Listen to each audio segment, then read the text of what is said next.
नमस्कार. ब्रेकनंतर पुन्हा एकदा आपलं स्वागत आहे. पंढरीच्या विठुरायाच्या दर्शनाच्या ओढीने पंढरीच्या दिशेने निघालेल्या संत ज्ञानेश्वर महाराज आणि जगद्गुरू संत तुकाराम महाराज पालखी सोहळ्यातील वारकरी बांधवांचे मोठ्या भक्तिमय वातावरणात हडपसर वासियांनी स्वागत केले. स्वागतासाठी पुणे महानगरपालिकेच्या वतीनं दरवर्षी दर्शनासाठी होणारी गर्दी टाळण्यासाठी पीएमटी बस स्थानक आणि मुख्य रस्त्यांवर दोन्ही पालख्या मंडपात उभ्या करून यंदा विसावा मंदिरात पालखी विराजमान करण्याचा रिवाज बंद केल्याने हडपसरमधील वारकरी बांधवांनी नाराजी व्यक्त केली. तर पोलिसांच्या ढिसाळ नियोजनामुळे दर्शन घेताना प्रचंड चेंगराचेंगरी होऊन महिला, लहान मुले, ज्येष्ठ भाविक यांचे अतोनात हाल झालेले पाहायला मिळाले.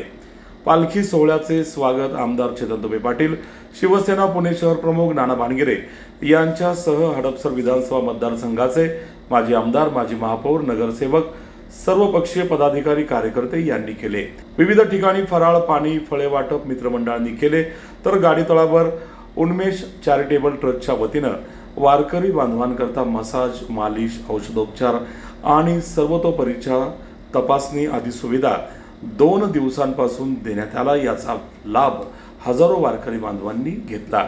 पाहूया या दोन्ही पालखी सोहळ्यांची एक झलक. रोकठोक संत पंढरी न्यूजवर. सगळे भाविक या ठिकाणी आनंदाने, उत्साहाने आज या ठिकाणी हडपसर नगरीतून पंढरपूर मार्गे या ठिकाणी जाणार आहे. मी सर्वांचं पुन्हा एकदा स्वागत करतो आणि असंच जयघोष आणि विठ्ठलाच्या नामाच्या चरणी प्रार्थना करून सगळे जयघोष करून चांगली या ठिकाणी पंढरपूरला पालखी पोहोच अशा प्रकारची मागणी माऊली चरणी करतो. धन्यवाद. आज हडपसरमध्ये संतश्रेष्ठ ज्ञानेश्वर माऊली आणि जगद्गुरू तुकाराम महाराज यांचं आगमन होतं आहे आणि एक प्रचंड असा उत्साह भाविकांच्या मध्ये आपल्याला पाहायला मिळतो आहे. दुतर्फा हडपसरचे सर्व नागरिक पालख्यांच्या स्वागतासाठी आणि दर्शनासाठी उभे झालेले पाहायला मिळत आहेत आणि अनेक लोक पालखी पोचवण्यासाठी पुण्यातून हडपसरपर्यंत किंवा हडपसरमधून दिवे घाटापर्यंत जातानासुद्धा आपल्याला या ठिकाणी आढळत आहे.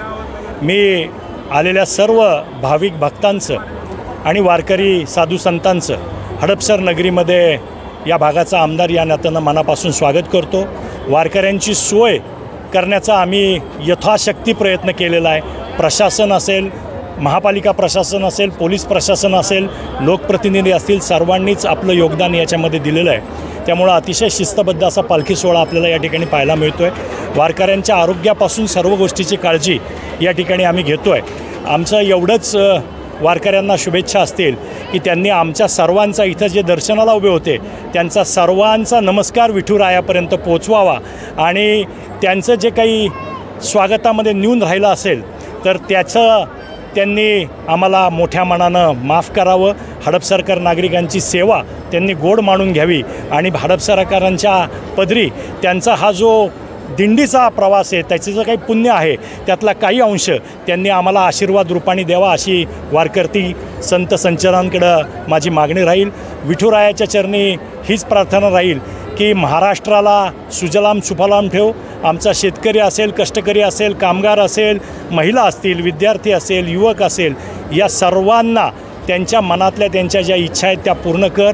महाराष्ट्रामध्ये पर्जन्याचं मान चांगलं राहू दे, पाण्याचं दुर्भिक्ष राहू नये आणि महाराष्ट्र हे या देशातलं आघाडीचं राज्य आजपर्यंत आहे तसंच या पुढच्या काळातसुद्धा हे आघाडीचं राज्य देशामध्ये ठेव आणि देशातील नागरिकांनासुद्धा तुझ्या कृपेचा वर्षाव व्हावा आणि भारत देश हा सुजलाम सुफलाम व्हावा अशी विठुरायाच्या चरणी प्रार्थना.